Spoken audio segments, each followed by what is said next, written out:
Hello guys, what I'm going to show you today is how you can use Microsoft Lists with Power Automate, okay?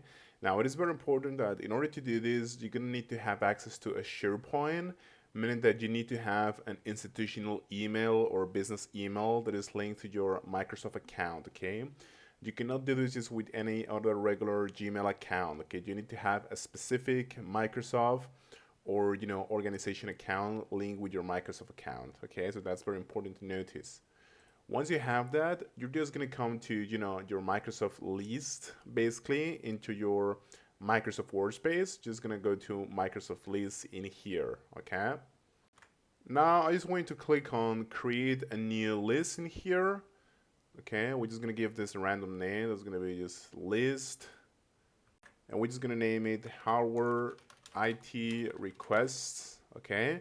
And now it's very important that you create it not in your list because this is going to be your private stuff, but it actually your a site into a SharePoint site, okay? This is extremely important. Otherwise, this is not going to work, okay? So in my case, I'm just going to click on test site in here, all right? So yeah. The reason why you want to do this is because if you didn't do this, if this is not a SharePoint link or a SharePoint list, okay, inside of Microsoft list, you're not going to have these options here of automate and integrate, okay, which we need for Microsoft, Power Automate. That's very important. So here I actually created a fictional list. That's going to be our hardware IT request. Okay, we have a device type, a justification, a requested name, and an approval, okay, which is going to be set to pending by default. Our goal is to automatically trigger an approval decision when an item is added to one of these lists, okay? So that, this is gonna pop up automatically, okay? And the approval, status is gonna update based on this process, okay? So that's our goal in here. How are we going to do this is by going to integrate in here, going to Power Automate and clicking on create a flow. And here we're gonna get like a short list of templates from which we can select, okay? I recommend that you go to see more templates if yours doesn't appear here, but in my case it does. It says when a new item is added in SharePoint, you can complete the new custom action, okay? This is the one that we're looking for. But again, if you cannot find it, just go to see more templates, select whatever. You have a bunch of different automations and you can work from there, okay? Just make sure that it's kind of close or similar and you can modify it further, okay? I'm just gonna click in here. Now, after you click, this is what you're gonna get. You're gonna get this workflow in here. You're gonna get this trigger when a new item is created. This was set by the template actually. Now we can just click in here. You can select your site address, which has to be a SharePoint list. I have to remember this.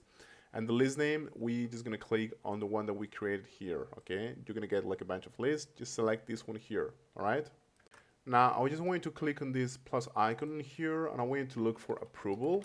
This, of course, is gonna vary from case to case, but I'm talking to you about what I'm doing for this particular case. And yeah, I'm just gonna click on start and wait for an approval, okay? Great.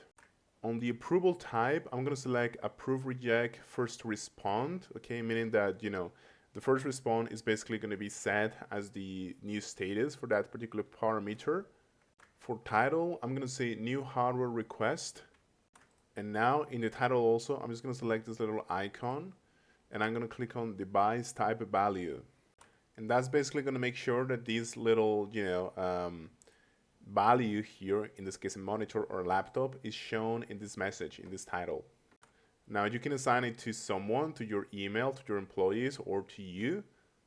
And similarly, you can also add like details and different things, but these are completely optional, okay? These are the only ones that are essential.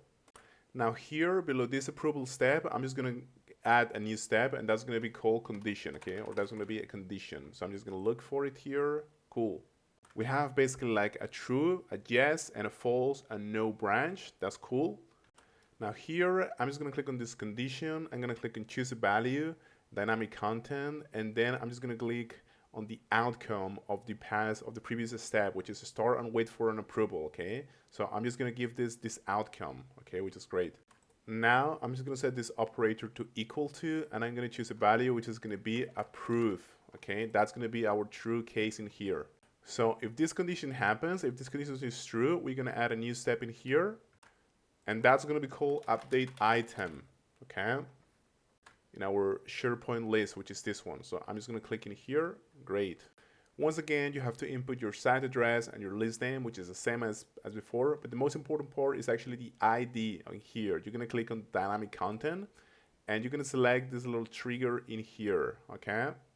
And you're gonna select your ID. So that's basically gonna grab the ID from this step, from when a new item is created. Okay, amazing. And again, you have to also add your site address and your list name. And something that I was forgetting is that in the true, step in here in the update item, when you click on it and when you connect your, site and your list, you're gonna get below an option that says advanced options. So you basically have to select, the approval status, and you have to set it to, basically approve. Okay, that is actually the whole point of this. Okay, so you have to set it to approve. And similarly, you're just gonna add, a step for false.